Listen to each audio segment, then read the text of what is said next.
So I went that one time, and I really didn't think about it after that, honestly. But I knew that it was God planting that seed, because He knew that where I was in my life right now, I could not go through the next stage of my life without Him. There was no way I was gonna make it in this next chapter without God. Dear younger me, where do I start? So I'm continuously working at this job, still living in the same apartment.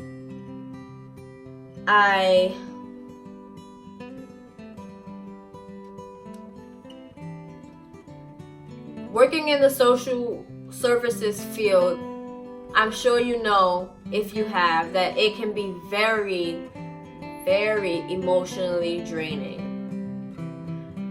I love my job, love the kids, love what I was doing, but I would get home and feel completely empty.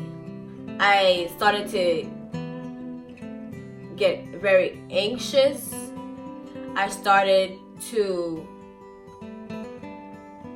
I developed like a nervous tick. I would get home and just feel completely emotionally drained, like I had nothing in me. So I was giving all that I had to this job. And it wasn't my job that was at fault. It was me, because I wasn't taking care of myself outside of work. You know, they tell you in orientation that one of the responsibilities that you have as a staff at a social service agency is to make sure that you're practicing healthy self-care skills outside of work. And I wasn't at all. There was weeks where I was just eating maybe like one meal a day. And this job was fulfilling up until, I would say, a couple months into the job. And then I was back to being empty again. So now I was going on this whole journey of, all right, I'm going to be a music artist. I'm going to start singing. I'm going to make music videos. I'm going to get in the studio, lay some beats down. And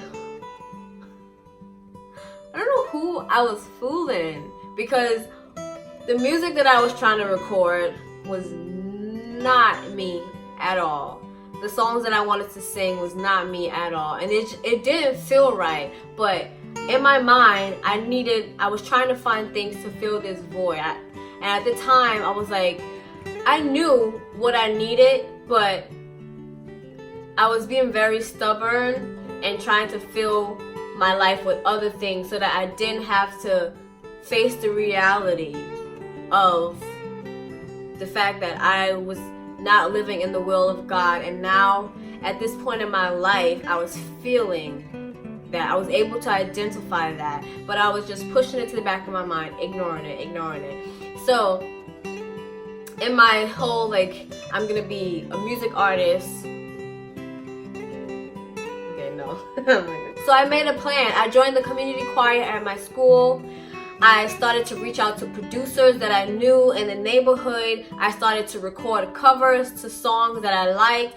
And the last thing I needed was voice lesson. One night, it was really late, and my friend Ellen offered to drive me home from work because we lived not too far from each other. So on my ride home, I was telling her about what my goals and what I wanted to accomplish, and that I needed singing lessons. And she said to me, oh, I'm gonna connect you with someone.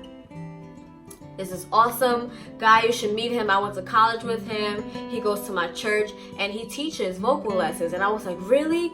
I was like, connect me with him, like, make that happen. So she sent me his information, and so I went home that night. I connected with Steven Musso. We scheduled our first voice lesson, and I was so excited. And he basically was like, hey, I don't really have an office right now, so I'm hosting my vocal lessons at my church. And I was like, okay, cool. So I get to my first voice lesson, and it goes well. It was awesome. He was so amazing at what he did and very talented, and you just knew that he knew what he was talking about. At the end of my voice lesson, Stephen was like, hey, you should come to my church this Sunday. I'm leading worship and it's gonna be a great time. And I was like, okay, maybe I'll go. So throughout the work week, I kept thinking about it. It was in my mind and I was like, I kind of want to go. I probably should go. I want to check it out. And so I decided to go. And then Ellen invited me to the church again for what they called Hope for Life. So it was kind of like a worship night led by youth. So for the next couple of months, I experienced mental warfare. On one side, I was like, I should want this. You know, I should want better. This is where I should be anyways. I want to be in a better place. I want to be healthy. I want to be happy. I want to feel peace in my life. And on the other hand, I was beating myself up because I was like, telling myself, you're not worthy. You don't deserve that peace. You don't deserve to be happy. Look at all the stuff you've done. Look at the life you've lived. Look at your habits. Look at what you're doing from your day-to-day life. You think you can go back to church with that? You think God is going to want you? And I began to listen and let that play in my mind. And it drove me in such a deep place of depression.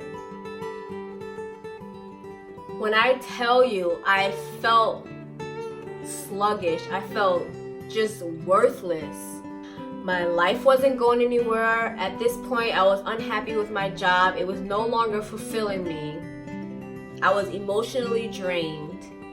I was living check to check, barely able to take care of myself. I did get a second car, but now my car is broke down.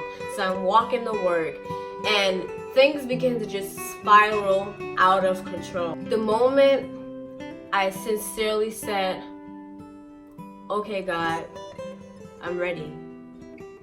I'm ready to return. I feel dead inside. I need you. That's when everything changed. I didn't know at the time, but what began to happen was you had the enemy on this side and you had God on this side. And I was being pulled both ways. It was intense. It was powerful. It was overwhelming. I was at the point where I knew my depression was becoming severely unhealthy and that I needed to reach out for help. So one night I was sitting in my apartment and I just texted Ellen and I was like, hey, I'm gonna come to church on Sunday, so I'll see you there. And she was like, okay, cool, awesome, I'll see you there. So Sunday came and I went to church, and after service, Ellen was basically like, hey, so, you know, what's going on? What made you, you know, come to church? And I was like, I really think, you know, I want to start coming more consistently. She was so excited for me. She's like, that's awesome. We hung out, started to kind of get connected. And I was so grateful to have someone that I knew was going to hold me accountable and be able to kind of walk side by side with me as I take this next step. So many things started to go on in my mind that I couldn't handle. So many conversations, so many thoughts. Okay, but what if I change my lifestyle, I'm gonna lose these friends. If I do this, I'm gonna lose out on this. How can I do this and still hold this? And all these conversations going on in my mind that I just kind of shut down. Everything caught up with me. And I ended up passed out in Crossgates Mall, unconscious. All I remember is the night before, I was extremely paranoid. I had the chills. I felt very uneasy. I couldn't sleep. The next morning, I woke up. I was still very uneasy, paranoid, crying uncontrollably. I called my friend and he was like, all right, listen, it sounds like you need to get out and get some fresh air. So I got up, got myself dressed, went and I took Diego for a walk. As I'm walking outside, I'm circling my block. And then something told me to just walk straight. So I crossed the street and I'm approaching another block and I turn a corner. And as I'm walking down the block, a man is coming outside and he sees me, I'm crying. He stops me and he says, hey, are you okay? And you know when you're crying and somebody asks you, are you okay? That makes it 10 times worse. So now I'm completely bawling, crying in front of this complete stranger. And he looks at me and he just starts crying himself. And he was like, you know, I see the pain in your eyes. And he says, can I just pray with you? And that took me out. So I'm just uncontrollably crying. So he placed his hands on my shoulder and he prays a prayer with me.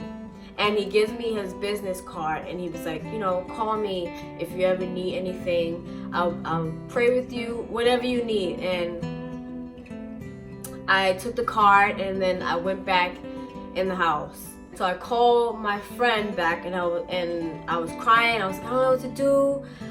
My mind was just all over the place. And he was like, you know what? Get in the cab and come to my job. So I get in the Uber. I get to Crossgates Mall. I know it's me. I know I'm in my body, but I feel just very, very uneasy. So I'm like walking into his job, and as soon as he sees me, he's like, all right, I'm gonna, you know, tell his manager he's gonna go take his lunch. So we walk out, we sit down on the bench, and he's, you know, asking me like, what's going on? You know, are you okay? And I start explaining, I'm crying, and the next thing you know, I wake up and I'm in an ambulance. I have an IV in my arm, and I don't really know what happened. A friend says, Denisha, you just had a seizure. And I was like, a seizure? But I'm so out of it. I'm like, what are you even talking about? So now I'm panicked, I'm freaking out. Turns out the doctors didn't even know that I had a seizure, so they didn't treat me. So I'm just having all these like psycho symptoms. I'm like hallucinating, I'm hearing voices, I'm crying. I think I wet the bed. They went to give me IV, I pulled the IV out. I'm getting prepped for an MRI and I had a second seizure. I wake up, I open my eyes, and I see my mom and my brother. That was the beginning of my new life. I know that it was only God that brought me through that situation. So I was at my mom's house for the weekend. We went to church on Sunday. During the church service, it got to the part where they have an altar call. The message that was preached that Sunday resonated so heavy on my spirit that I was like trembling the entire time. So the preacher opened up the altar for people to come up, and my mom turned and looked to me and she said, are you ready to come back? And with tears in my eyes, I said yes. So I walked up to the front of that church and I just remember the feeling. Whew.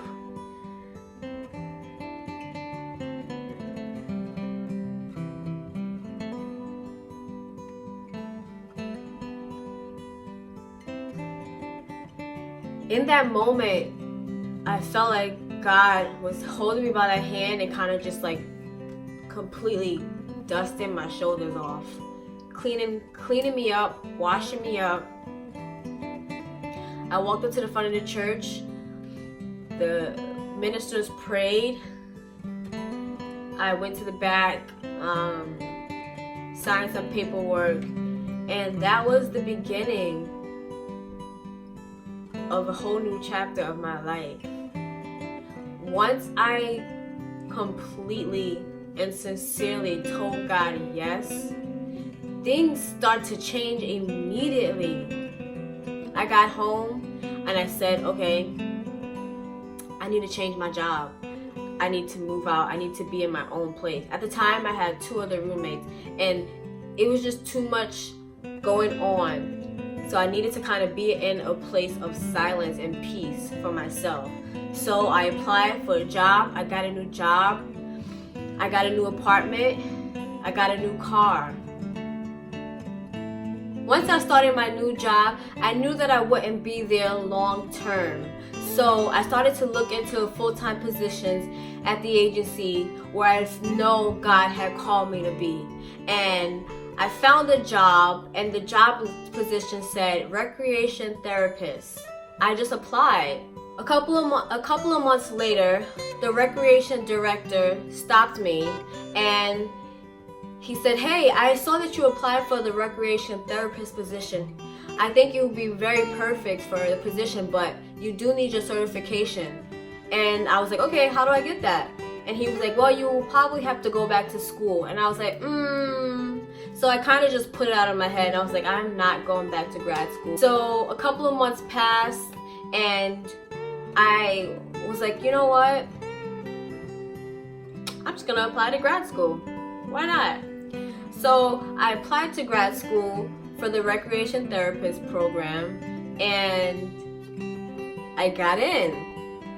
So once I got in, I contacted the recreation director, and I was like, hey, I got into this program, and he was kind of like, okay, cool, awesome. So now it's 2 years later, and I am almost done with school. So I contacted the director again. I said, hey, I know it's been 2 years, but I'm just wondering, is the position still available? And I never thought that he would say, yes, actually, it's yours if you want it. And I was just like, wait, God, you kept this position open for 2 years for little old me? I just couldn't believe it. So we worked it out to where I could use my work experience to apply it to my application when I apply for my certification. So now I'm working my dream job, get my life back on track, living stress-free for the most part, nothing like what it was before, and just feeling the peace and favor and grace of God like no other. Like, just a blessing.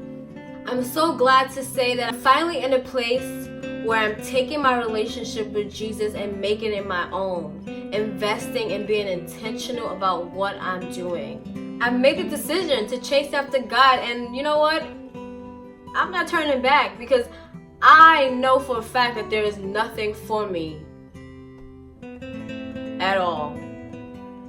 I'm so glad that I'm not the person that I used to be. I'm so glad that I've grown. I have lost some relationships. I have had to settle ties with people who I feel like would have not been able to exist in my life. And what I've gained is priceless. I feel so blessed to be here and able to share with you guys what I've been through and how I've come to the decision that I made last year. On July 23rd, 2018, I decided to get baptized. Jesus Christ, I would like to be baptized.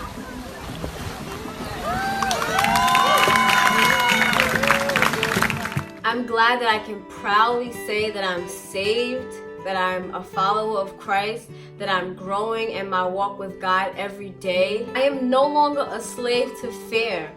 And I just want to encourage you, if you are in a place in your life where you're on the fence about returning to church, trust me, it will be the best decision you've ever made. If you're in church and you feel like you're not really growing, that you're just going through the motions, I encourage you to pray and ask God to give you the desire to really take your relationship serious and make it your own. I want to close this video out with my verse of the week. I'll be reading from Psalms 49:15, and it reads, "But as for me, God will redeem my life. He will snatch me from the power of the grave." As always, if you like this video, please like, comment, and subscribe. And if you want me to do more videos like this, please comment below. Thank you guys so much for watching, and I'll see you in next week's vlog.